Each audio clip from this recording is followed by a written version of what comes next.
¡Disidente! Muy buenas, este es otro podcast de disidencia.info y hoy vamos a hablar de un fenómeno que se puede tratar de forma dual, mal para nosotros que grabamos desde España, bien para los europeos. Se trata de que ha habido desde hace quizá un par de años, un lustro, se podrían trazar las raíces, una reacción en Europa hacia el paradigma socialdemócrata liberal dominante, por una parte, y por otra parte, España está totalmente ausente de esa reacción.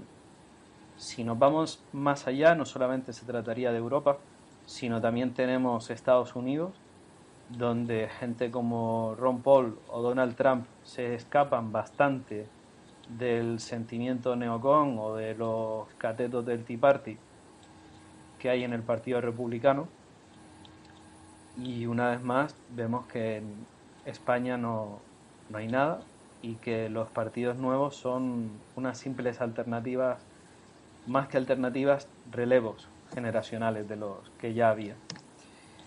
Así que voy a pasar a presentar a los asistentes, que son, por una parte, Marco Aurelio.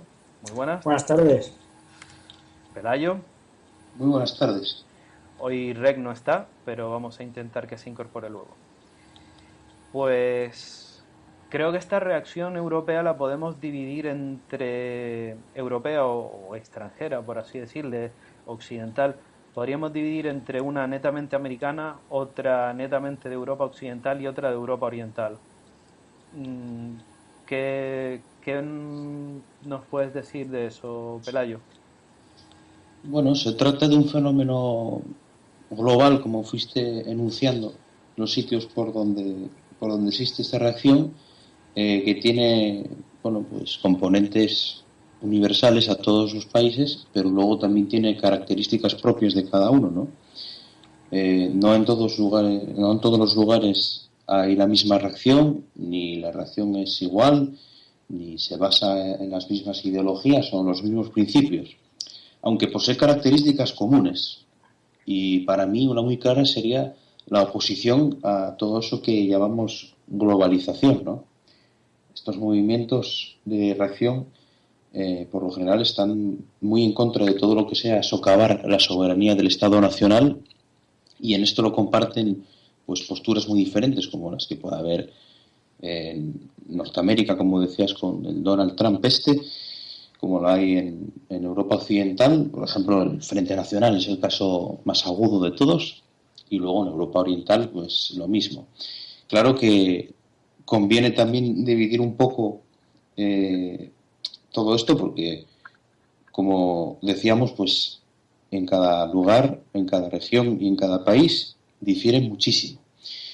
Y para mí la causa principal es el sistema en el que vivimos, que genera diferentes reacciones, pero que se basa todo en, como digo, en que el hilo conductor de todo ello es esa oposición a, bueno, a las entidades, digamos, supranacionales tipo Unión Europea, tipo OTAN, que pretenden destruir la soberanía de los estados. Y luego ya después, si queréis, hablamos ya de causas más locales en cada una de las zonas. Sí, claro. Y Marco Aurelio, creo que tú conoces también relativamente, al menos bastante mejor que yo, lo que viene a ser Europa Oriental. Eh, yo sí que hemos dicho la excepción española, pero podrían ser los países bálticos también una excepción dentro de Europa Oriental, porque no, No, perdón, pero no tanto, ¿eh? no, Te dirá Marco Aurelio ahora, pero no. no, bien, bien. No, en Lituania, por ejemplo, hay un partido nacionalista muy fuerte, que saca como el 15% de los votos. Hay otro en Letonia también, y en Estonia también hay otro. O sea que, Es decir, que sí, somos los raros, ¿de acuerdo? sí, desde luego. ¿Y Portugal? Ya por quedarnos un poco de... Siempre que nos tiene que quedar Portugal para algo malo. Sí. Pues, Marco Portugal Aurelio, está ahora mismo prácticamente como España o incluso peor, porque en las recientes elecciones ganó una coalición de izquierda bastante radical y tampoco tiene ningún partido euroscéptico o identitario en el Parlamento. En ese sentido están como nosotros o peor. entonces es la excepción ibérica, porque seguro que en Andorra tampoco hay. Sí, se podría decir que excepción ibérica, exactamente, porque ni siquiera es algo que se pueda aplicar a todo el sur de Europa, porque en Italia los movimientos de este tipo tienen una presencia bastante arraigada, nada de reciente y también en aumento. Y en Grecia también, por supuesto. ¿Y tú te inclinas por algún tipo de explicación para dar a entender el motivo por el cual países que, bueno, hoy, o sea, nuestros progres de Europa Occidental y Estados Unidos nos venden como casi modélicos los regímenes pasados de estos países de Europa Oriental? Sin embargo, los países de Europa Oriental de esos regímenes pasados parece que no hacen la misma lectura, aunque no sea nociva, aunque no tengan un recuerdo excesivamente malo, pero parece que un progre de Europa Occidental no tendría mucho encaje en la Alemania de la República Democrática o en la Rumanía de Ceausescu. Sin embargo, no tienen reparo en reclamar o reivindicar ese tipo de regímenes y luego son los herederos de esos regímenes los que están presentando más batalla, ¿no? No sé si te parece que hay algo común o se puede dividir por zonas, unas más pobres, otras menos pobres. También dice Pelayo de rechazo a la OTAN, pero hay algunos de esos países que sí que han querido entrar en la OTAN, quizá Sí, por bueno, oposición a Rusia. perdón, me refería a que en algunos hay rechazo a la OTAN y en Sí. otros es solo la Unión Europea, depende. Claro, depende muchísimo. Ujú.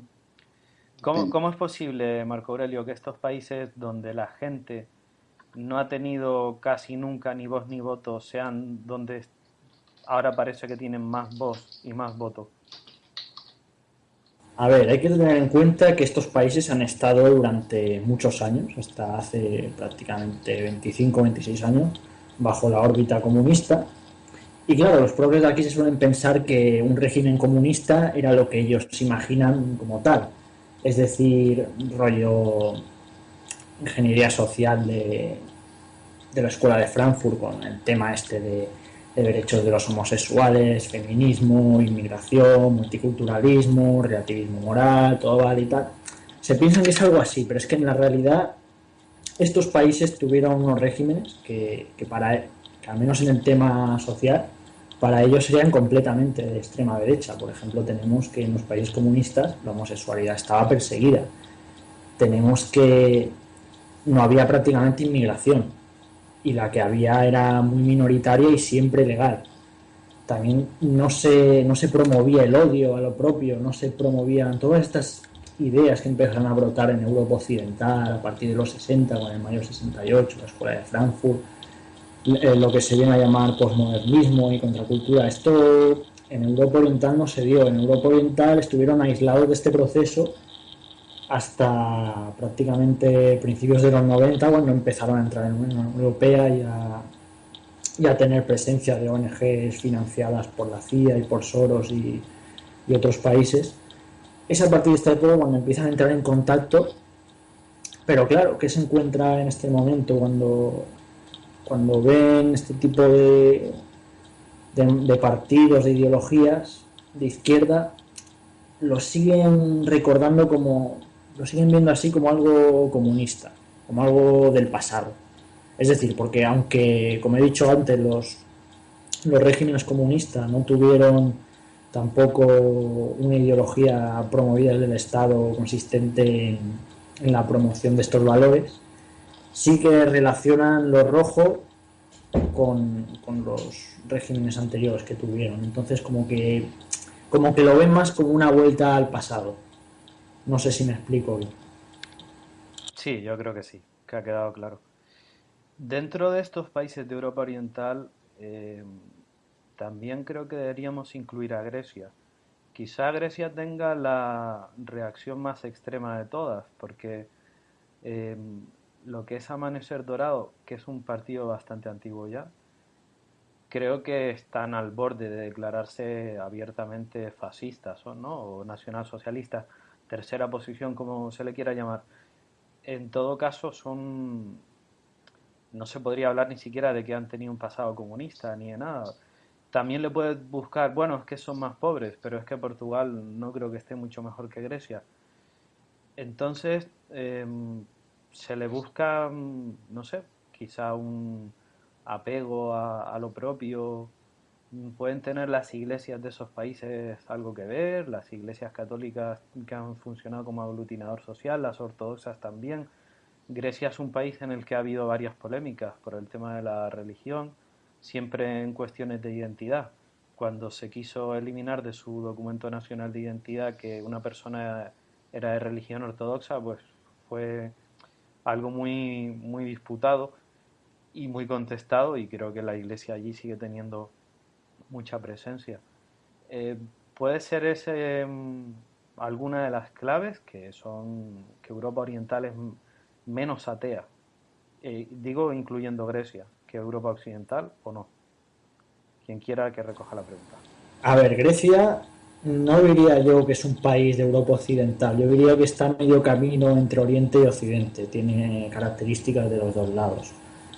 Es verdad que no estuvo bajo dominio comunista, pero sí que tuvo una guerra civil con presencia de comunistas, luego tuvo una dictadura, la de los coroneles, que duró unos cuantos años, y a partir de aquí, bueno, entró en la Unión Europea y ha recibido mucha influencia progre también, pero por varias razones no llegó a calar tanto como en otras partes de Europa Occidental, sobre todo del sur de Europa, porque tengamos en cuenta que Grecia se independizó hace relativamente poco y entonces se independizó de los turcos, tiene a Turquía al lado, es un país que tiene muy claro que Turquía es enemigo, gasta bastante en temas militares, algunos dicen que por corrupción, puede ser, sí, como una forma de crear redes clientelares, metiendo a gente en el ejército, puede ser, pero que el sentimiento de posible agresión de Turquía, las fronteras tan porosas que tienen así entre islas, claro, eso pesa también. Y el tema de la religión hay que tener en cuenta que la Iglesia Ortodoxa fue lo que mantuvo unido a los griegos durante la ocupación otomana y tuvo un papel importante en la independencia. Y siguen teniendo un papel importante en la actualidad. La Iglesia Ortodoxa tiene una influencia en la sociedad que no tiene ninguna iglesia en toda Europa Occidental. Eso hay que tenerlo en cuenta. Y más cosas también. Bueno, lo que ya sabemos de lo que ha pasado en los últimos años, la crisis de deuda, el ascenso de la izquierda de Syriza, también los comunistas tienen bastante fuerza ahí. Y bueno, hay un caldo de cultivo bastante importante para que pueda crecer un movimiento nacionalista, incluso de tercera posición, a unos niveles que no se pueden ver en otra parte de Europa Occidental, está claro. Y si tenemos en cuenta todos estos factores, bueno, no extraña tanto que pueda surgir un partido de este tipo. Lo más llamativo de Europa Oriental es que incluso los partidos que no serían reaccionarios sí que presentan características que comparten con los reaccionarios, porque hemos visto estos meses de atrás como uno de los que se posicionaban totalmente en contra de meter refugiados en su país era el presidente de Eslovaquia, que si no me equivoco es miembro de un partido socialdemócrata. Es decir, Sí, sí. que Y miembro, incluso miembro del Partido Socialista Europeo, disculpa. Ujú. Es decir, que incluso los partidos que serían más asimilables a los de Europa Occidental no llegan a ese nivel de estupidez que tienen los nuestros. Y no sé entonces si podríamos hablar a lo mejor de si la cuestión no es el dinero, porque hay países pobres que son progres, ya hemos hablado de Portugal, Si la cuestión no es la religión ortodoxa, porque los católicos también están un poco ahí, tampoco es la católica, porque los ortodoxos están ahí. Si los países bálticos me parece que son luteranos. Más o menos. Algunos. Yo diría que son más católicos, ¿eh? Más católicos. Bueno, pues que Sí, tampoco hay. Lituania sí. Bien, que tampoco es que la religión sea una concreta. No, y allí son bastante ateos en los Bastante Países Bajos. ateos. Entonces, quizá quepa hablar de que hayan tenido ausencia de propaganda progre, machaque mediático. Ujú. No sé si cabe otra posibilidad. No sé si es que ellos se han incorporado al resto del mundo a principios de los 90 y para esa época ya nosotros la maquinaria de propaganda progre la teníamos engrasada y funcionando a tope, ¿no? Ujú. Entonces veríamos también que por lógica cuando hay una acción se tiene que producir una reacción y en Europa Occidental efectivamente hay una reacción. Me parece que Marco Aurelio quería comentar algo. Sí, lo que quería decir es que la propaganda en estos países ha llegado de forma bastante abrupta. Como en 20 años han intentado meter lo que en el resto de Europa, en Europa Occidental, han tratado de meter a lo mejor en 40 años o 50. Y entonces al llegar tan de golpe ha sido como más obvio todo. Claro, tú un pueblo que es ultraconservador, que tiene unos valores muy claros, no puedes meterle contravalores de golpe en tan poco tiempo. Y menos aún cuando esta gente viaja, ya no es como antes que vivía aislada y tenía idealizada Europa Occidental. Ahora mismo, entre los vuelos baratos, Schengen y la facilidad de movimientos que da la globalización, prácticamente todos han visitado países cercanos a los suyos ricos, han visto el tipo de sociedad que se está creando con el tema de la inmigración, con el tema de los guetos que se crean. Esto lo ven por internet también y claro, dicen, hostia, yo no quiero esto para mi país. Y entonces, que les intentan vender todo esto, antes podría colar más, pero ahora ya es más complicado, porque están, es que, aunque no viajen, con verlo en la televisión o en internet, están ya viendo lo que pasa en otros países y no quieren eso para ellos, y menos ahora con la crisis de los llamados refugiados, en los que han visto pasar por sus países a una horda enorme de población musulmana y alien. Al verlo esto tan cerca de sus casas, pues con más razón aún han dicho que no quieren este tipo de sociedad para sus países. Puede tener que ver también el hecho de que muchos de ellos hayan formado parte del Imperio Otomano, pero una vez más vemos que los que no han formado parte, incluso los que no han llegado ni a oler a los otomanos, por ejemplo los estonios, también hay una reacción allí. Eh, Creo que también en Europa Oriental debe influir el hecho de que ellos están siendo todavía muy emigrantes. Y si hay tanto polaco, rumano, búlgaro en Europa Occidental, deben estar viendo a pie de calle lo que viene a ser el fenómeno de la inmigración en Europa Occidental. Por ejemplo, los trabajadores rumanos, búlgaros o polacos en España o en el Reino Unido, en un principio la mayoría vienen a trabajar, aunque bueno, puedan tener algunas costumbres un poco discutibles desde nuestro punto de vista, especialmente los eslavos del sur, pero al fin y al cabo ellos están compitiendo o compartiendo entorno laboral con otros inmigrantes o barrios o lo que sea. Entonces, yo imagino que a un fontanero polaco, que es casi un cliché ya en el Reino Unido, le debe de parecer una aberración la cantidad de papeleo, de impuestos, de permisos y tal que necesita para ejercer su profesión allí y luego ver cómo hay pues jamaicanos o pakistaníes viviendo de la nada. Así que imagino que eso en una simple conversación telefónica o unas vacaciones de vuelta a su país, con decirlo una vez, yo creo que en Polonia ya se deben de haber imaginado en qué consiste la inmigración masiva de países del tercer mundo. No sé si esto puede tener algo que ver también. A ver, es que tiene todo que ver. Todo lo que estamos mencionando forma, forma parte de las causas que han provocado la reacción, ¿no? Creo que lo que principal, bueno, aquí estamos hablando básicamente de política, ¿no? De partidos políticos y de acciones políticas.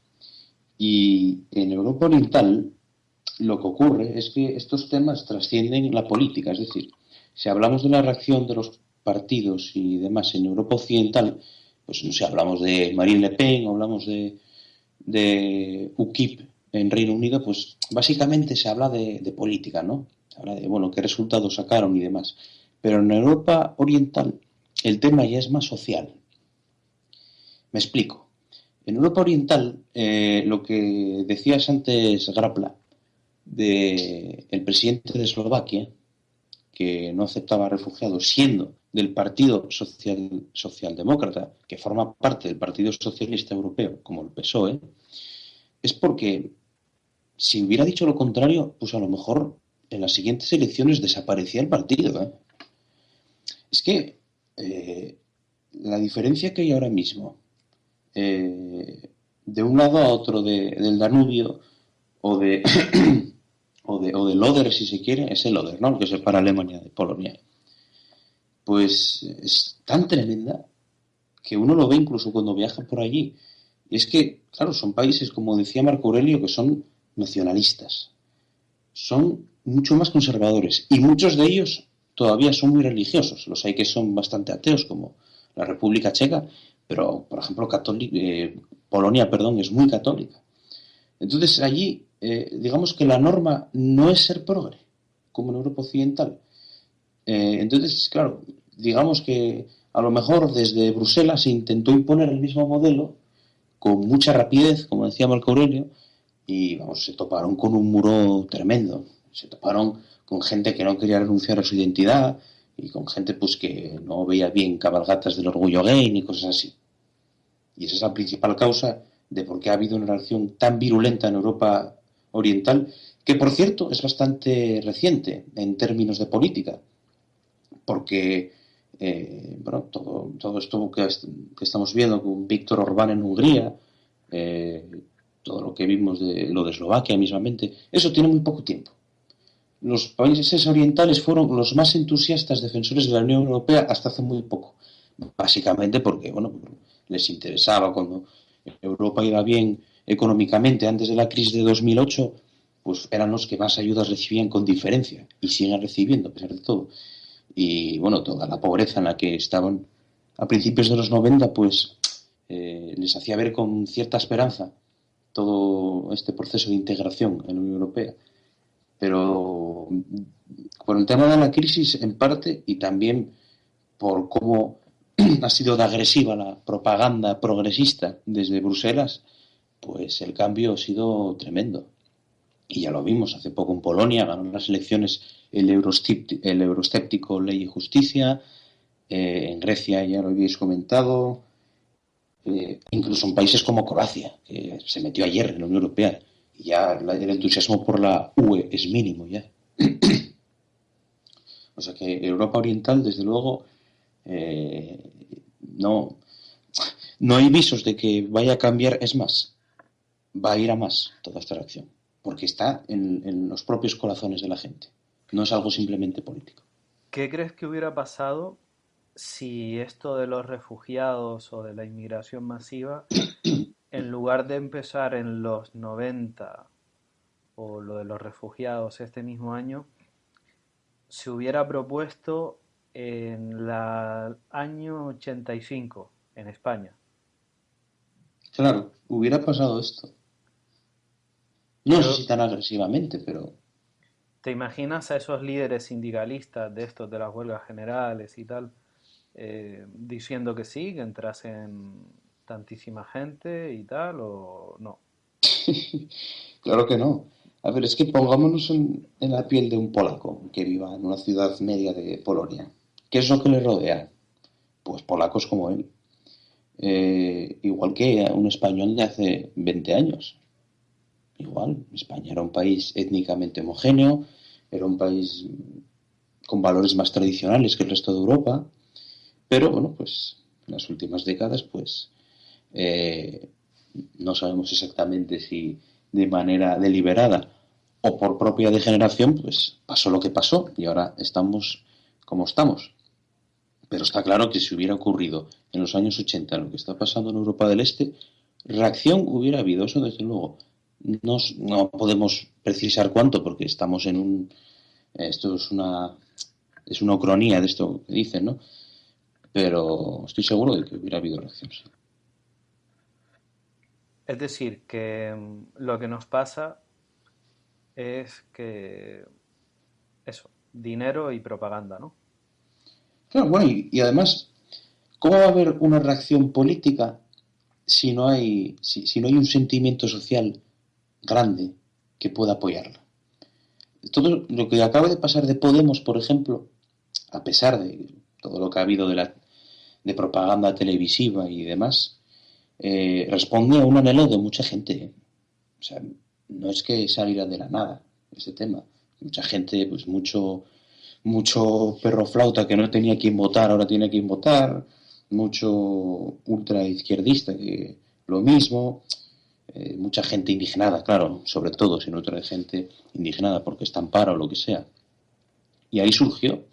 Es que cualquiera que hubiera visto el recorrido de las sociedades españolas en los últimos años hubiera pensado que aparece ahora un Mesías con coleta y se los lleva de calle. Y así fue. Igual en Europa del Este, pues todo ese sentimiento nacional que llevan adentro, ese sentimiento religioso, todos esos valores, pues tenían que salir en algún momento. Y ahí sale en forma de... Al fin y al cabo, bueno, la política, aunque controlada por las élites, de alguna manera acaba reflejando la sociedad que, de la que sale, claro. Luego tenemos en Estados Unidos que empezó pues en torno a 2010, sería Ron Paul, a pelear por la nominación republicana. Y Ron Paul, bueno, es una reacción, pero totalmente americana, en el sentido de que sus referentes eran los padres fundadores de la Constitución y algunos presidentes anteriores de estos aislacionistas que no querían meterse en otros países, bueno, como que Estados Unidos estaba compuesto por gente que había venido de Europa para olvidarse de Europa y que había que olvidarse de Europa de verdad. Y si de Europa, pues de América y de todo, ¿no? Hoy tenemos a Donald Trump, que también es muy americano, no es lo mismo que Ron Paul, pero bueno, creo que es un personaje que aquí tampoco tiene cabida. En Francia tenemos el Frente Nacional con Marine Le Pen, que bueno, lleva ya tiempo, ha heredado el partido de su padre. Su padre quizá podría decirse que fuese más ultraderechista. De ella, sin duda que no. Tenemos el Partido de la Independencia de Gran Bretaña, que está también ahora mismo dando bastante guerra. Tenemos en Suecia los suecos demócratas, tenemos en Holanda el Primeros en partido... las encuestas, ¿eh? Interesante, buen dato. Tenemos en Holanda el Partido por la Libertad, Primeros en las encuestas también. primeros en las encuestas también, vale. Y en Italia, bueno, la Liga Norte y grupos así siguen llevando bastante tiempo, con muy poca credibilidad, en mi opinión, porque han tenido puestos de poder y no han hecho nada de lo que decían que iban a hacer. No sé cómo está el tema en Bélgica o en Dinamarca o en Noruega. En Finlandia existía una cosa que se llamaba el Partido de los Verdaderos Finlandeses, Está gobernando que en está ahí. coalición. Están Y, gobernando en coalición con el partido de centro. uh-huh. Y está haciendo bastantes medidas. Tema refugiados. Quieren hacer un referéndum para la salida del euro. Uh-huh. Está muy bien. Que tienen estos partidos de lo que llamamos Europa Occidental, ¿tienen alguna conexión entre sí? ¿O también son muy diferentes? A ver, es que lo primero yo creo que habría que distinguir dos aspectos fundamentales en cuanto al euroescepticismo. Término que, por cierto, no me gusta porque cuando se le llama a alguien euroscéptico se da por hecho como que odia Europa, como que no le gusta el continente europeo. Bueno, entendemos que te refieres a Unión Europea escepticismo. Exactamente, porque yo amo a Europa, pero no a esta Europa que nos están imponiendo. como muchos otros, supongo. El caso. Yo dividiría en dos, como mínimo, los ejes sobre los que deberíamos basar todo esto. Me explico. Hay un eje que sería euroescepticismo, más o menos, y otro sería conservadurismo o religiosidad, más o menos, llamémoslo así. Porque un partido puede ser muy euroescéptico, pero ser relativamente progre. Como ejemplo, el movimiento 5 estrellas de Italia. O el holandés. O el holandés es bastante progre también.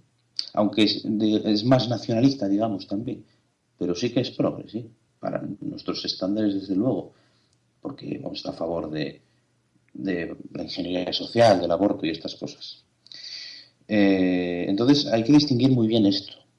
En Europa Oriental estos dos aspectos suelen ir asociados casi siempre.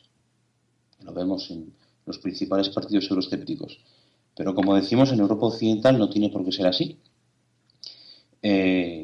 Y, por ejemplo, pues en Francia el Frente Nacional, pues siendo bastante nacionalista, como es obvio, siendo con ese nombre y francés, pero siendo bastante nacionalista, no es excesivamente conservador tampoco. Otros sí que lo son más, por ejemplo, el tema ¿cómo se llama? El FPO de Austria, el Partido de la Libertad de Austria, sí que es muy conservador. Y en la vecina Suiza, el partido que ganó las últimas elecciones, el Partido del Pueblo Suizo, también es muy conservador. Yo a los suizos no los he querido incluir. Y perdona la interrupción porque Suiza siempre ha No ido hay nada que perdonar. a su, a su aire, ¿no? Y nunca han sido unos progres al uso. Si tienen claro algo los suizos es que suizo no puede ser cualquiera y no puede entrar allí cualquiera. Entonces no los he querido incluir porque aunque haya cosas que de vez en cuando nos llamen la atención, no me parece que sea una reacción a unas políticas impuestas ni desde Bruselas, ni desde la ONU, ni desde la OTAN, ni desde nada, porque ellos van un poco a lo suyo.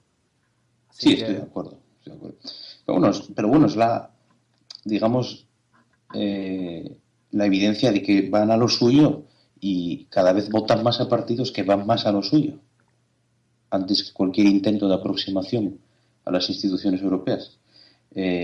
Lo mismo en Noruega, que tampoco está en la Unión Europea, por cierto, y en las últimas elecciones ganó un partido tipo PP, por así decir, pero gobierna en coalición con un partido euroescéptico, Partido del Progreso se llama, en este caso. Y ¿hay claro, algún bueno, partido de estos que te guste? ¿A cuál votarías tú? que me guste personalmente, Sí, un partido al que tú no vas a votar el domingo. Entonces, pero esto no es un análisis neutral, no, esto, no pero bueno, importa. pero bueno. No, Es broma, hombre, estaba hay intentando ponerme en plan un... Pablo Iglesias. El domingo no vas a votar, pero votarías si tuvieras alguno de estos partidos. Bueno, como decía al principio, las diferencias nacionales son muy grandes y entonces hay que ver cada uno de los partidos y de los movimientos desde el punto de vista de un nativo, si es posible. Eh, Leyendo los programas o viendo las intervenciones de los candidatos, hay algunos que me causan simpatía y otros que no me causan ninguna. Lo único que creo que a la mayoría los acabaría votando porque sinceramente no veo más remedio a día de hoy. Es decir, está claro que si votas a los del PP o a los del Partido Socialista, me refiero a nivel europeo, Sí, se o entiende. a los liberales, es que al final acaba pasando exactamente lo mismo. En los temas importantes siempre están de acuerdo. Y lo acabamos de ver en las últimas elecciones regionales francesas. La pinza entre los derechistas de Sarkozy y la izquierda para parar al Frente Nacional. Progres votando a neoliberales y neocones.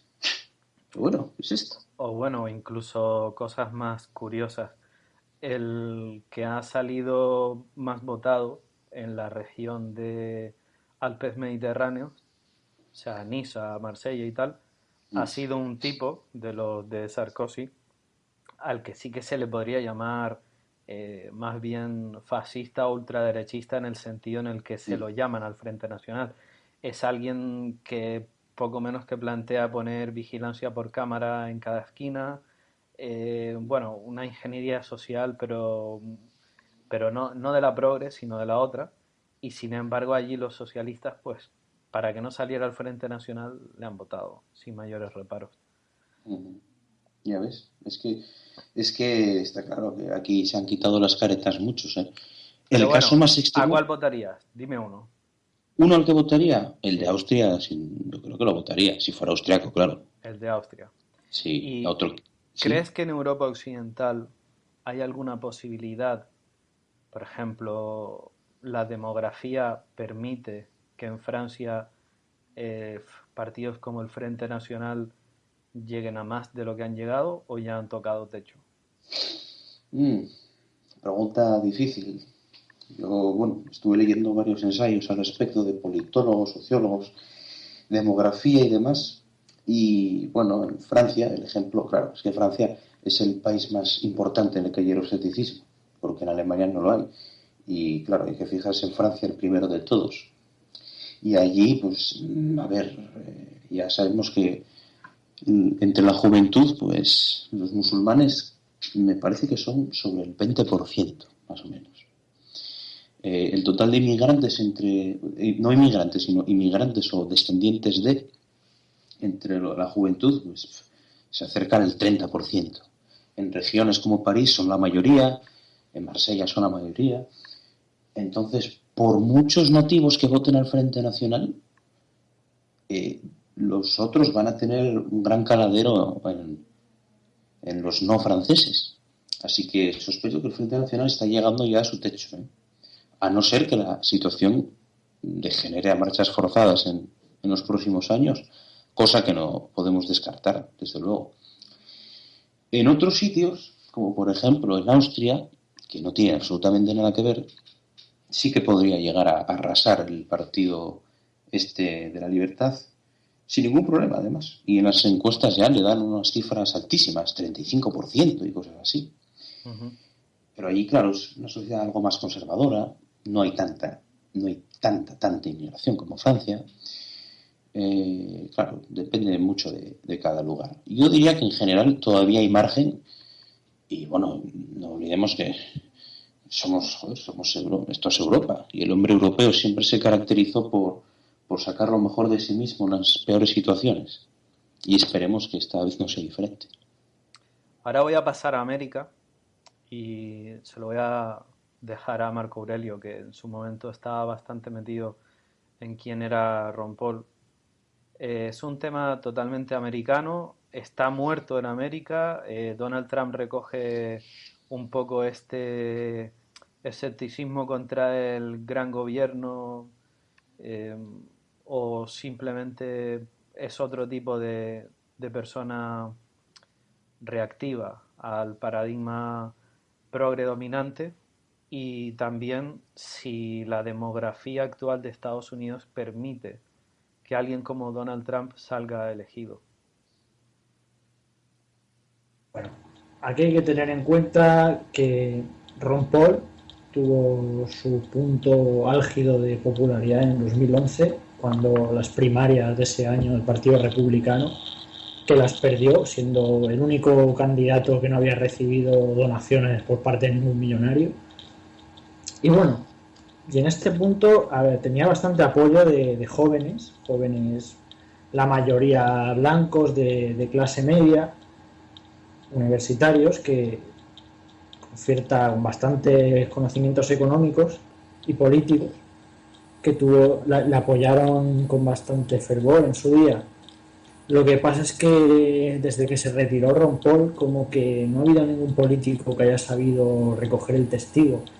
Y entonces, con el paso del tiempo ha salido Donald Trump, que es algo totalmente, bueno, bastante diferente, no es de la escuela libertaria, no. Así como Ron Paul tenía un discurso más constructivo, más de oponer una idea, una ideología opuesta a la actual, entroncando con la ideología primigenia de los fundadores de América, Donald Trump es más reactivo. Sí. si la palabra se puede usar en este caso, porque es más una crítica al establishment, al correctismo político, es más, puede ganar un porcentaje de votos más alto que Ron Paul, porque Ron Paul es, como he dicho antes, tenía un sector de apoyo más reducido, mientras que Donald Trump puede ganar a más gente con ese discurso. No es algo tan técnico, tan ideologizado, es más la pataleta y la crítica y en este sentido sí que puede sacar bastante más votos. Lo que pasa es que, claro, está el tema de la demografía. Los blancos, los descendientes de europeos en América hasta los años 60 creo que era, o 70, eran el 90% de la población y, de entonces hasta ahora se han reducido al 60%. Entonces, claro, el techo electoral se va cada vez haciendo más pequeño. Siguen siendo la mayoría, pero por menos margen y todo parece indicar que pronto dejarán de serlo. Entonces, en este sentido, veo más complicado que pueda llegar a ganar un candidato, ya no como Donald Trump, sino simplemente un candidato conservador y que no se deje llevar tanto por el rollo progre, porque tengamos en cuenta que aunque la sociedad americana no sea especialmente progre, quitando ciudades como Nueva York, y que fuera de los blancos la mayoría de la gente no suele tener un pensamiento progre, sí que es verdad que las minorías étnicas suelen votar demócrata, simplemente porque ven que es el que más ayudas les da, el que más les tolera, y a los otros, claro, los ven como más ajenos, a los republicanos.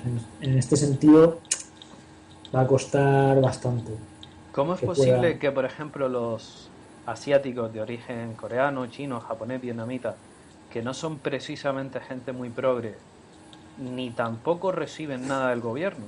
Al revés, de hecho, pueden ponerle hasta más dificultades para entrar en una universidad a un chino o a un coreano.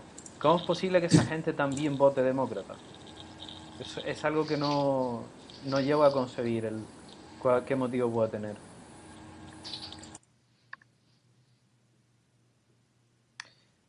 No sé si hemos perdido a Marco Aurelio. Puede ser que lo No, vean, aquí está. puede ser que vean los asiáticos a los demócratas como el voto como el partido de las minorías, como que es un partido que ayuda más a las minorías, aunque en realidad no sea así, como has dicho. Pero puede ser que lo vean de esta forma. Yo tampoco le encuentro una explicación muy razonable porque los asiáticos, la verdad, han mejorado muchísimo en Estados Unidos. Mientras otros grupos inmigrantes han quedado estancados, los asiáticos se han colocado arriba en el tema económico, pero no sabría explicar por qué. Bien. Luego tenemos también, creo que como excepción en América, lo que sería Canadá. No me suena si hay algún equivalente a alguien como Donald Trump. A Donald Trump el público lo percibe como un tipo que sabe lo que hay, ¿no? Un millonario, exitoso, y es curioso que hablemos de que tampoco es que esté diciendo nada raro cuando lo lees, pero ya le han dicho machista, racista, fascista, de todo, ¿no? Y es interesante si ganase las nominaciones republicanas, ¿a qué tipo de vicepresidente escogería?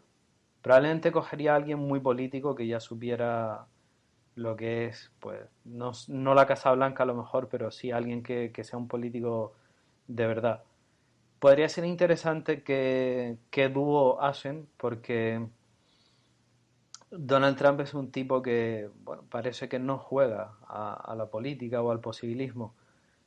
También puede ser que lo elijan y le digan, mira, esto funciona así y es lo que hay. O sea, si no te gusta, pues no te gusta.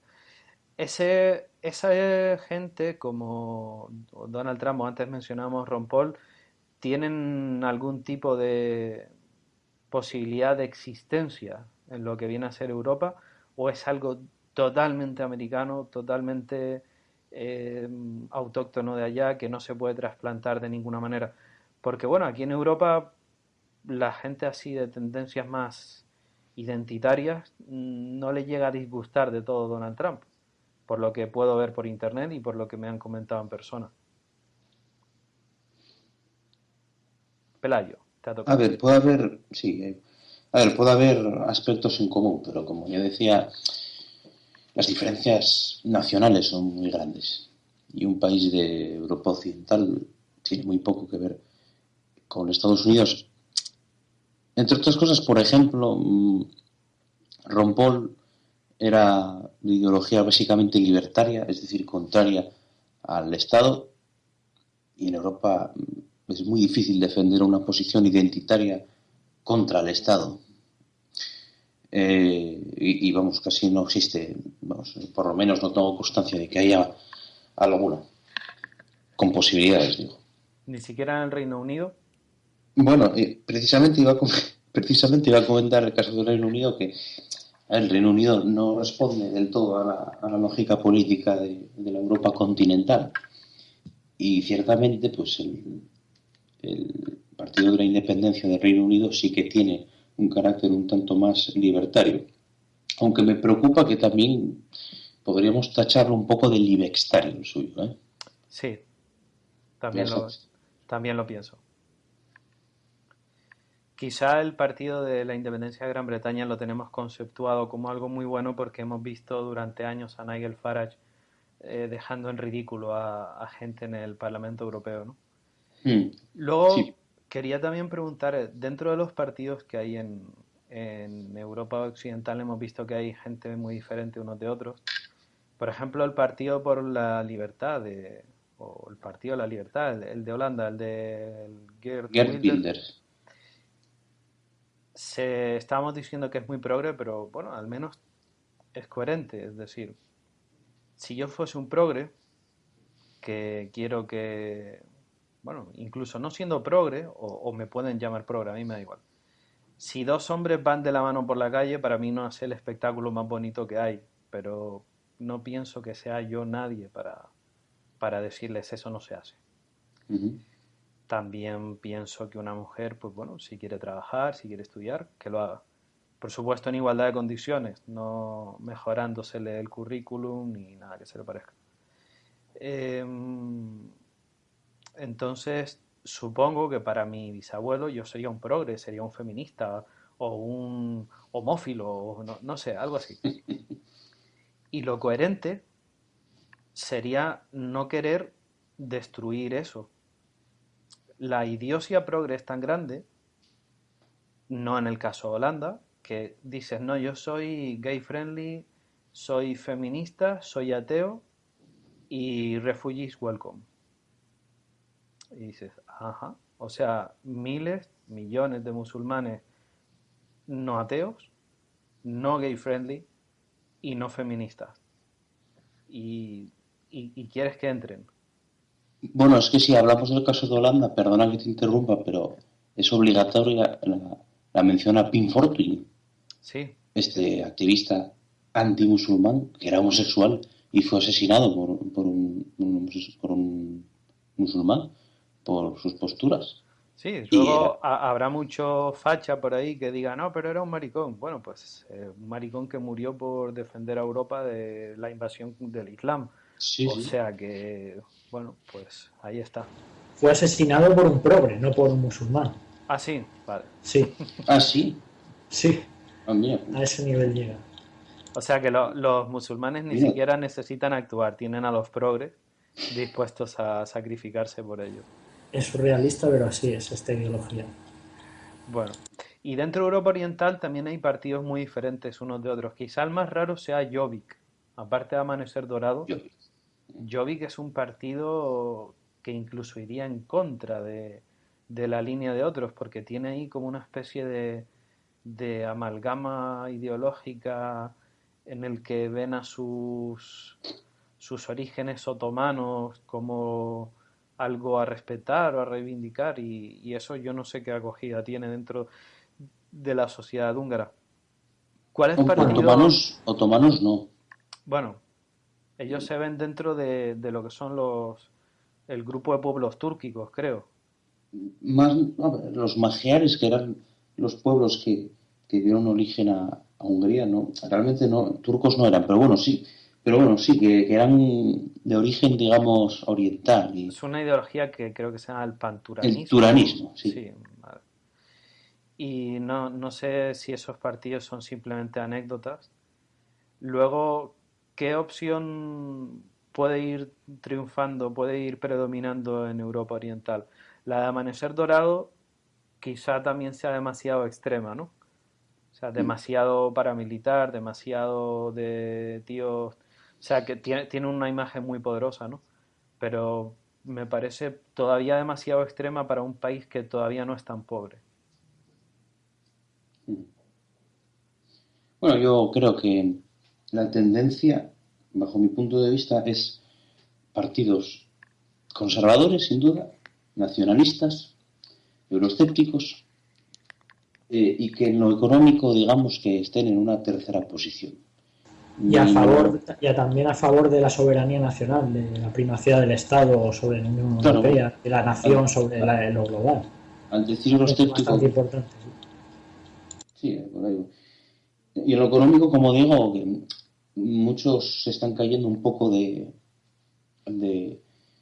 bueno, de esta ensoñación de que la Europa del libre mercado iba a traer, que no es tan libre, por cierto, pero bueno, la Europa del libre mercado iba a traer riqueza y prosperidad a todos, y en Polonia ya se está viendo que no es para tanto, en los Balcanes para qué hablar, en las repúblicas bálticas los niveles de vida en muchas estadísticas, por ejemplo, pues el desempleo y demás, son mucho peores que en un país como Bielorrusia, que no está en la Unión Europea. Así que yo creo que va a tender a eso. Yo diría que se va a acercar un poco a lo que a día de hoy domina Rusia. Ese nacionalismo proteccionista que no es excesivamente radical, o sea, nada de amanecer dorado ni parecido, pero que sí va a tender un poco a lo que es la Rusia putiniana, por así decir. Y podría ser estos nacionalismos que volvieran a reactivar cuentas pendientes en Europa Oriental, porque al fin y al cabo siempre va a estar el problema de Hungría va a decir que Rumanía tiene un cacho de Hungría, Bulgaria que Turquía les robó, etcétera. ¿Podría pasar esto otra vez o entre ellos hay la suficiente sintonía de somos así, nos vamos a quedar así, no nos vamos a estar pisando unos a otros? Bueno, sintonía relativa. Entre Hungría y Rumanía puede haberla más o menos, pero claro, ya, todos sabemos, con Rusia no hay precisamente sintonía. Y luego tenemos el caso de los Balcanes, que como siempre están ahí es el punto caliente de Europa, siempre. Y el caso de Bosnia, con una población musulmana en medio de una Serbia ortodoxa y otra croata católica, el caso de Kosovo, claro, todo eso no deja de ser un polvorín. Y si la Unión Europea sigue insistiendo en querer unir a la fuerza lo que no se puede unir, pues acabará pasando lo que no queremos que pase. Pero es que lo están forzando. ¿Eh? Uh -huh. O sea, todo esto, esta reacción, como bien dijiste antes, no existiría si no hubiera habido una acción antes. Claro. O sea, sí, hay unos culpables. Bien, vamos a pasar a la excepción, bueno, le llamamos ibérica o española, como queramos. Vamos a decir española porque no conocemos muy bien el caso portugués. ¿Por qué aquí no hay nada de eso? ¿Por qué el domingo va a salir un partido progre? No importa que sea naranja, que sea rojo, que sea morado, que sea azul. Va a salir un partido progre. Va a salir un partido en el que la única competición es por ver quién es más progre. Quién es más feminista, quién es más proinmigracionista, quién es más partidario de ceder soberanía nacional y quién es más partidario de la ingeniería social. Por cierto, ¿quién es más partidario de ceder soberanía nacional? ¿Pueden ser ciudadanos? Sí. Sí. Bueno, ahora la pregunta. ¿Por qué en España no? ¿Por qué no hay nada parecido? ¿Y por qué lo que se cree parecido pues es invotable? Bueno, aquí una de las principales causas pienso que es el acomplejamiento español.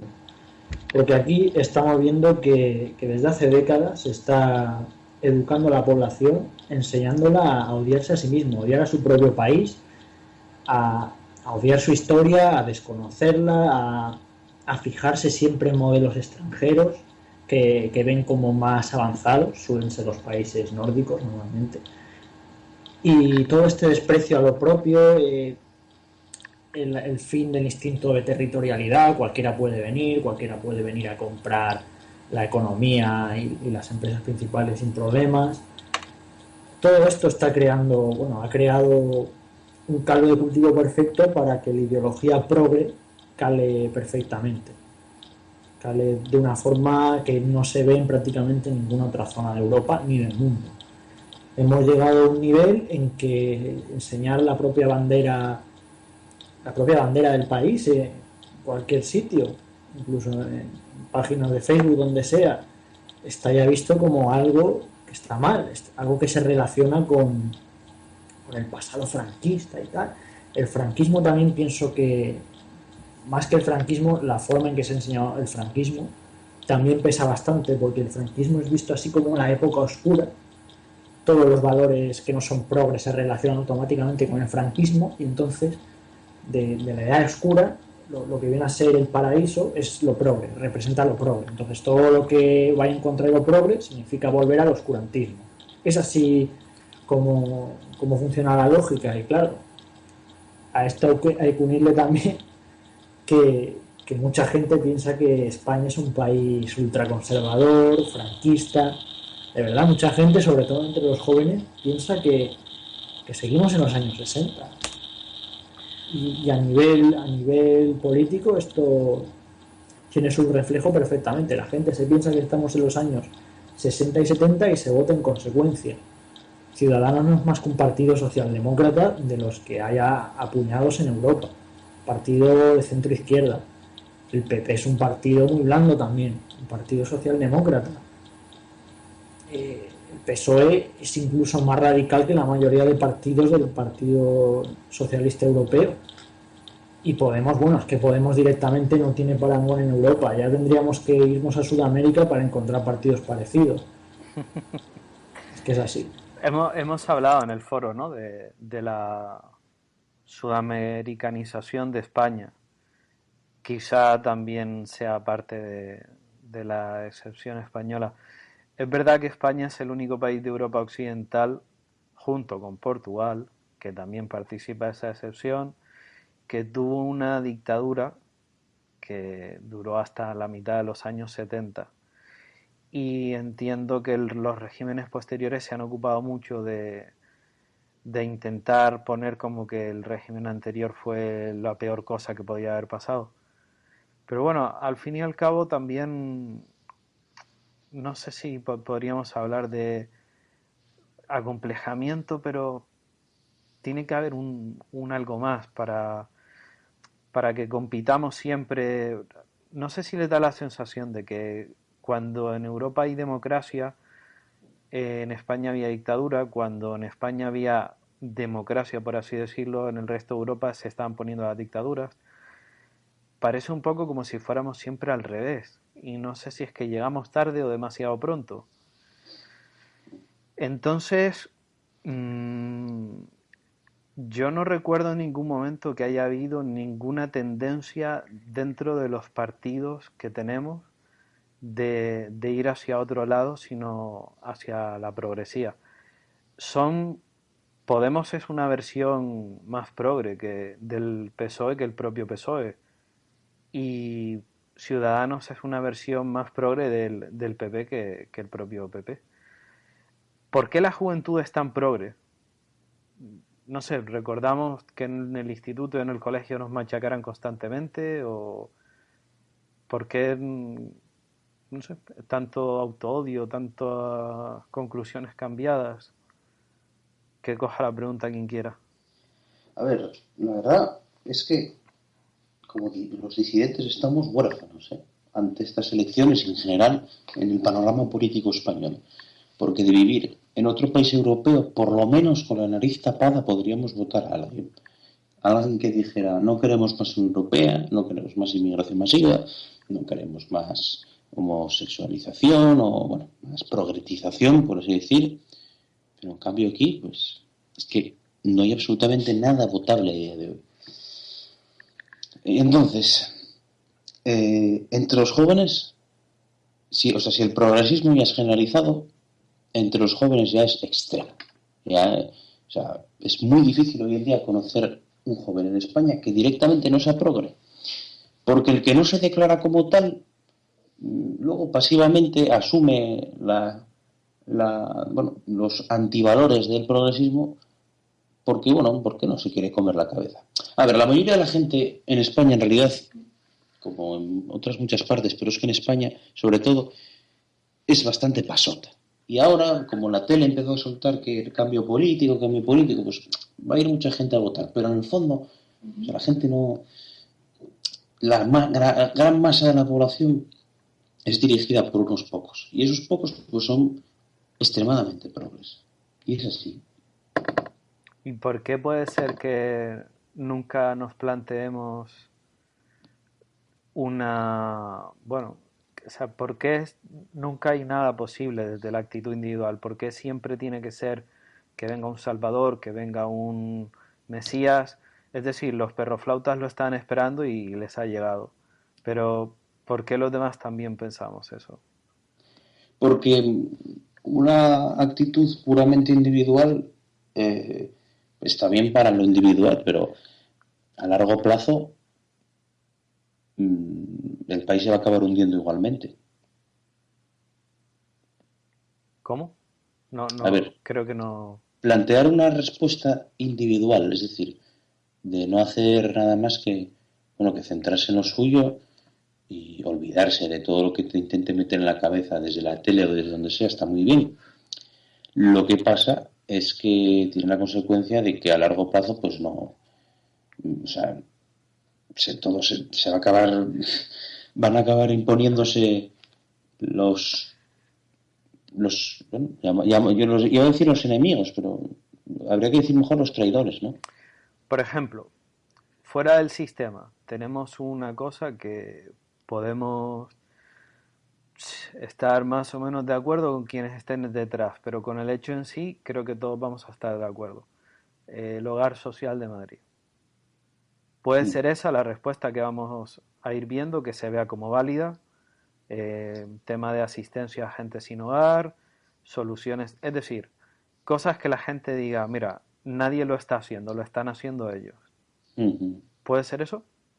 Claro, a ver, lo que te quería decir es que, yo no defiendo una acción únicamente individual, pero lo que no me gusta es la acción solamente política. O sea, lo político tendría que ser lo último. Lo primero sería trabajar en nuestro círculo cada uno, intentar concienciar a los demás, intentar montar iniciativas como esta del Hogar Social Madrid, que personalmente no me gusta nada la ideología de los que lo montan, y podemos pensar que muchos de ellos pues tienen pensamientos bastante radicales y demás, pero es lo que tú dijiste, son los únicos que hicieron algo. Es muy fácil estar como nosotros aquí sentados y decir, pues no valen para nada, porque yo haría no sé qué y no sé cuánto. Bueno, hazlo.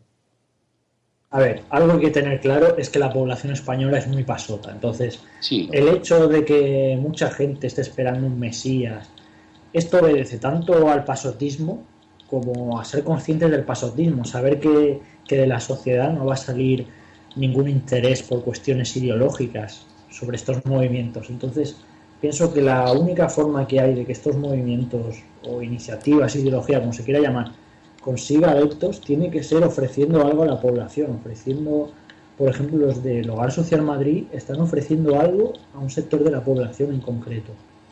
¿Ven cómo al final todo es mercado? Si tenía yo razón el otro día. Ya estamos. No, perdona, Marco Aurelio, por la interrupción. Ah, hombre, es que yo pienso que sí.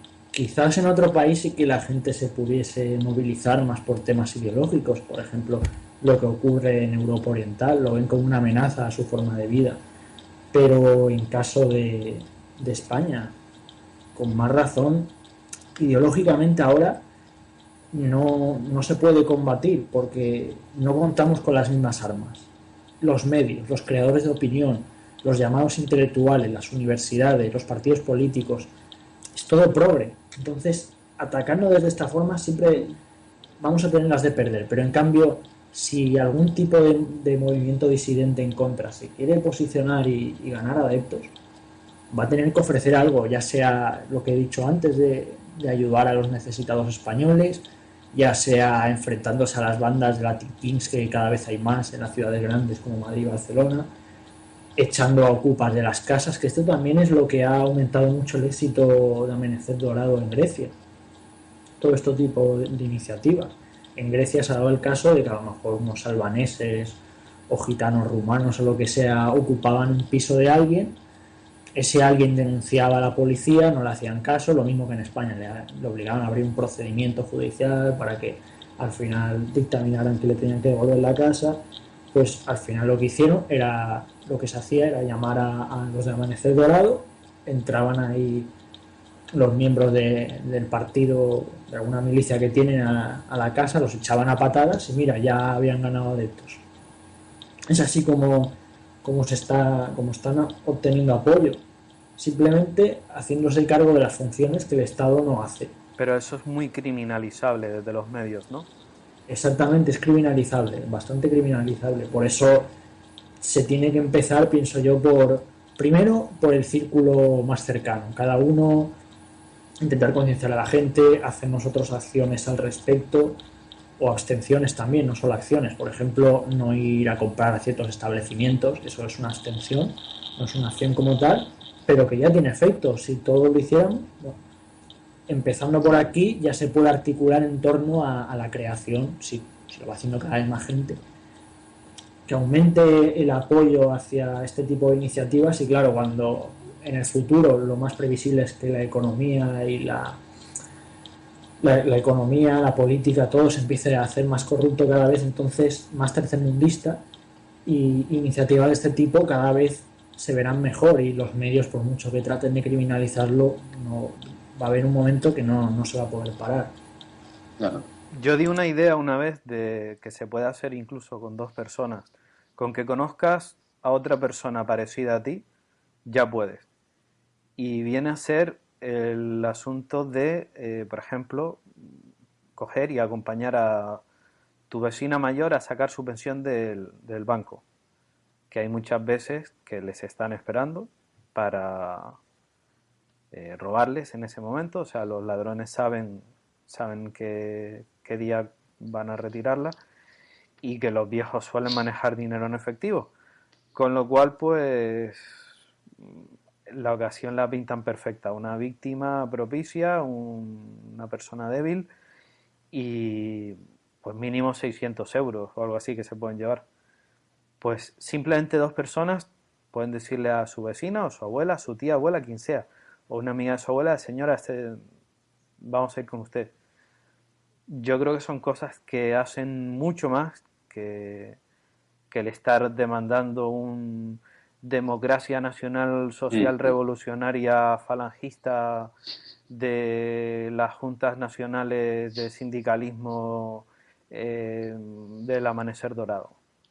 Creo que eso no va a llegar mientras no se vea que desde abajo se quiere que llegue. Yo pienso Claro. Completamente de acuerdo. Sí. que cuando se vea, exacto, cuando se vea, por ejemplo, hay un hogar social en Madrid, pues pongamos que se abre otro en Barcelona, otro en Bilbao, otro, bueno, pues a lo mejor alguien decide: venga, nos vamos a unir. Empezarán las típicas peleas de gallos, de no, yo es que soy más facha, más falangista, más tercer posicionista que tú, lo que sea. Pero en ese momento alguien dirá: mira, yo voy a ser quien pone el dinero, yo voy a ser quien organice, y se acabó. Porque seguimos instalados en la marginalidad, y yo no soy facha para nada, pero reaccionario sí que lo soy, y tengo claro que si quiero una sociedad en la que me dejen en paz la medida de lo posible, no va a ser una sociedad islámica, ni una socialista, ni nada que se le parezca. Con lo cual... está claro, es que estoy completamente de acuerdo contigo. Es que ahora mismo podríamos... Tenemos que, perdón, interrumpa, el Sí, partido sí, que hemos hablado de las opciones políticas disidentes sí. en el foro, y tenemos incluso que, por ejemplo, el Partido de la Libertad Individual es progre, en bastante medida. Lo que pasa es que ellos no saben que su acción provocaría una desprogretización enorme. O si lo saben, no lo dicen, pero por el aspecto que tienen, yo creo que ni siquiera se lo han planteado. Las consecuencias que podría tener las cosas que piden. Pero en ese sentido, pues lo que decía, cuando desde abajo se vea que hay un empuje, que hay una demanda, pues habrá una oferta, creo. Es que por ahora sigue habiendo marginalidad, chándal, cabezas rapadas y bueno, pues eso. Es que A ver, no se ve mucho más. demanda sí que hay en Párate, cuidado. Tú cuando vas a un bar, oyes lo que oyes. Cuando Oigo, están todo... pero perdona que te interrumpa, oigo lo que oigo, sí, los casapepes, que esos son otro tipo de derechosos para echarle de comer aparte. Los casapepes son los torrentes que se cagan en Rajoy por maricón, que mucho negro, que tal, que cual, y luego no tienen reparos en ir al puticlub a follarse a dominicanas, el que le dé a las drogas compra colombiana, peruana sin ningún reparo, y compra en el chino, pero con ningún complejo tampoco. Sí, hombre, Y si hace falta, le casca un voto al PP para que no salgan los putos socialistas. sí, hombre, sí Entonces estoy de tampoco acuerdo, creo que haya una demanda real. pero no solo hay... A ver, no solo hay posturas disidentes entre los casapepes. Sí. A ver, hay gente normal del día a día que en el fondo, pues a lo mejor no está de acuerdo en todo esto, pero convengamos en que aquí no hay solo mercado. Bueno, Aquí hay una dictadura progre. de acuerdo. ¿Qué Y hace la esa gente no se gente en hace... su día a día para demostrar que tienen algo que no sean palabras? Porque yo siempre digo, no entres en sus negocios, no les Claro, contrates, no trabajes para ellos. Yo no veo a nadie que haga eso. claro, el problema es ese. El problema es que nadie... O sea, el problema es que no hay nadie que se atreva a dar el primer paso. Porque es Y que es muy difícil, ¿no? Es que el chino es más barato. Es que claro, este móvil es mejor. Es que, bueno, pero no. O sea, es que la chacha peruana cobra muy poco. Claro, Es que, claro, si mi vecina, sin ir más lejos, la presidenta de la comunidad, saludos, dice claramente, no, es que todo el trabajo se lo dan a extranjeros. A las 7 de la mañana, una ecuatoriana en su casa pasando la mopa y la valleta. Pues, ¿qué quieres que te diga, no? sí, O vamos a estar de acuerdo. es que estos chinos nos comen, nos invaden. Me voy a tomar el café al bar que han puesto los chinos. Hombre, yo creo que así es que lo veo muy Sí, complicado. eso es lo que me refería antes con el pasotismo, que a la gente es que le da igual. O sea, no se piensa que sus acciones no tienen consecuencias. O por ejemplo, tú hablas con alguien que tiene dinero. No, me voy a comprar un móvil. Digo, mira, hay una marca española. No sé si es muy buena. No, pero es que me cuesta 30 euros más que el Chuchomi, que es chino. Digo, ya, pero es que esa gente le está dando trabajo a españoles. Bueno, pues da igual. Y así con todo. O sea, entonces, no sé. O sea, que las charlas de bar se quedan en eso, en mi opinión, Incluidos vamos. muchos que sacan la banderita, que mira, que guapa la pulsera con la bandera y luego... Vamos a ser serios. ¿Cuántos de los militantes activos de la supuesta ultraderecha consumen drogas? Pues no creo que No querría sean, saberlo. no creo que sean uno ni dos, ¿vale? Que hay gente súper sana y tal, pero vamos a ser serios. O sea, entonces, ¿de dónde salen esas drogas? Pues una le está dando el dinero a los colombianos y los peruanos y la otra a los marroquíes. Es que no sé, yo por eso digo que demanda, pues yo no la veo tan clara. Bueno, esa es otra. Es que también la oferta es para, vamos, para poner la cabeza bajo la almohada y no levantarse, porque vamos, A mí me parece bajo. que es iniciativas como las de los hogares sociales o así, pues lo que ha dicho Marco Aurelio, de que con la tercermundialización pues van a ir haciendo falta. Sí, pero lo que digo también es que también está el problema de que los partidos que hay, está, entre comillas, ultraderecha, todos estos grupúsculos, es que dan miedo. de lo cutres que son, de cómo son algunos de los miembros, de chorradas que hacen. O sea, yo, de verdad, todo este mundillo de, de los partidos identitarios y todo esto, se podría escribir un pedazo de libro que ni la novela de Agatha Christie más renombrada podría superar en cuanto a misterio y en cuanto a traiciones, engaños. Bueno, Sí. es terrible ese mundillo. Luego siempre están hablando de infiltraciones del Centro Nacional de Inteligencia, de la policía, a veces son verdad. Bueno, son cosas pero vamos a ver, bien, perfecto. Pero iniciativas como lo del hogar social o la tontería que yo he dicho antes, o hasta proteger una tienda, ¿no? Cualquier cosa, son cosas que no te hace falta un partido. Y a lo mejor hay alguien que está esperando a ver eso y a partir de ahí se monta un partido diferente. No sé. Sí, está claro que la acción política debería ser la consecuencia. Claro. Y antes de que haya un partido, pues todo lo que se pueda, porque hay mucho que hacer.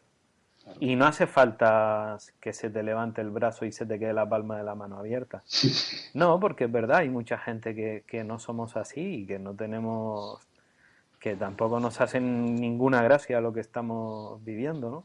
Es que esa estética debería ser ya desterrada, porque te puede gustar este rollo, pero es que ya han pasado muchos años, muchas décadas de eso. No puedes seguir con la misma parafernalia. Bueno, claro, los brazos en alto, los yugos y las flechas, todo eso. Es que eso es fuera de lugar. No, sí. No yo tiene... que la falange use yugos y flechas lo veo coherente, o sea, es su emblema. Ya, pero deberían saber que ya no. Pero ir sacando la bandera con el águila de San Juan, tal, pues hombre, no. No. El tema del Tercer Reich, pues mira quién lo está diciendo, yo lo estoy diciendo, tuvo sus cosas rescatables, como todos los sistemas y todos los países. Pero bueno, que es una historia de que en no demasiado tiempo cumple los 100 años desde su constitución el partido NSDAP. Pues yo creo que ya... O sea, una de las cosas que nos más chirrían de los comunistas es que es una historia de 150 años atrás. Pues hombre, yo creo que la respuesta no puede ser de 100 años atrás. Claro. Y en ese sentido, en Francia lo veo bastante bien lo que están haciendo. Y una cosa que comentaba con un tuitero que también escribe con nosotros, pero bueno, no voy a decir su nombre, me daba toda la razón en esto, incluso aunque él se declare NS, como eufemismo de ya sabemos qué palabra, y decía que sí, que había disparates en la ideología original, que había errores, consecuencias de esos disparates, que hoy en día no tiene sentido ese tipo de historias, ¿no? Y bueno, pues es una persona que tiene sus fans, porque escribe bastante bien, pero también tiene bastantes críticos, gente que ni le ha visto y poco menos que ya le habla de traidor no se sabe qué, porque yo creo que él no ha prestado juramento rúnico para ingresar en la división Totenkopf. Entonces me parece muy ridículo todo esto.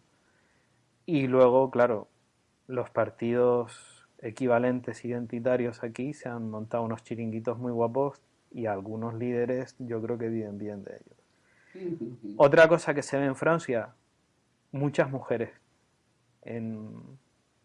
promocionando el Frente Nacional, muchas. Es decir, lo ven como una ideología de éxito, coherente, no resentida. El Frente Nacional propone algo, no reacciona en contra de algo solamente. Entonces, volvemos a lo de siempre, ser pro y no ser anti. Así que bueno, yo voy a dejar una conclusión para primero Marco Aurelio. Yo pienso que el gran reto, el gran suceso de nuestra generación va a ser la lucha entre dos grandes bloques que se pueden resumir como el globalista y el tradicional. El globalista está formado, da igual, ya sería una superación de los conceptos tradicionales de derecha e izquierda, así que en el globalista encontraríamos liberales libertarios, neocons, socialistas, progres tipo Podemos, encontraríamos de todo. que defienden un bloque ideológico que no tiene prácticamente fisuras entre sí, que consiste en fin de la soberanía nacional, pro multiculturalismo, feminismo, derechos LGTB. Y luego estaría el sector reaccionario, el sector conservador, identitario, como se le quiera llamar, que defendería justo lo contrario, que es la soberanía nacional, la identidad de los pueblos, las tradiciones, la cultura, el, el no, como ser una, se intentaría formar como una especie de oposición a la globalización que están intentando imponer a nuestros países. Y yo pienso que entre estos dos bloques cada vez va a estar más claro que va a estar la lucha. Ya lo hemos visto hace poco en Francia, donde todos los partidos se han unido frente al Frente Nacional y cada vez más van a quedar todos retratados como una especie de PPSOE contra lo que es la verdadera alternativa, que son los contrarios a la globalización.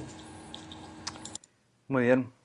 Pelayo, Bueno, yo creo que la experiencia, tú vas a votar por Podemos y ponerle una sí, vela a Bernard Henry Levy. bueno, en fin, después de este ataque gratuito por el que vas a pagar, no dudes, mi conclusión es, creo que la experiencia europea que estuvimos comentando sirve de ejemplo positivo para España, nos sirve de espejo, no para imitar, que sería caer un error, pero sí como inspiración para lo que podríamos hacer en el futuro. Y tengo esperanzas de cara al futuro de que podamos hacer algo. Bien, pienso lo mismo y hemos terminado. Hoy Rega al final no se ha podido incorporar, pero el próximo domingo no tengan duda de que va a estar con nosotros al menos un rato para la noche electoral, que a menos que caiga un rayo sobre nuestro equipo de grabación, lo haremos en streaming para que sea en directo y podamos analizar, dar respuestas, hacer preguntas y tal. Así que esto ha sido todo y hasta la próxima.